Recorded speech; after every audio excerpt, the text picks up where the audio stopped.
Hi friends, today I'm going to share with you how can you create a Google Ads account without adding any kind of cards. For this you need to log in ads dot ads.google.com.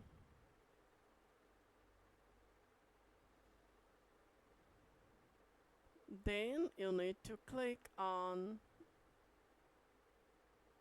solution.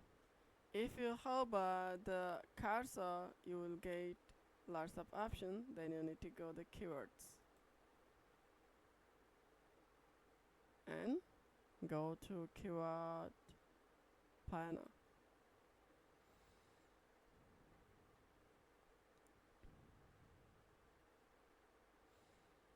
It's dependent on you what will you will select. I select no, and then submit.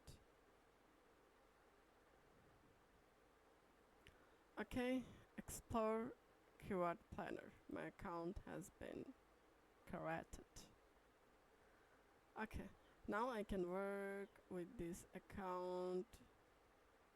I can make ads. I can do all of things, and if you and then you can add in your billing if you want to do run ad by this account.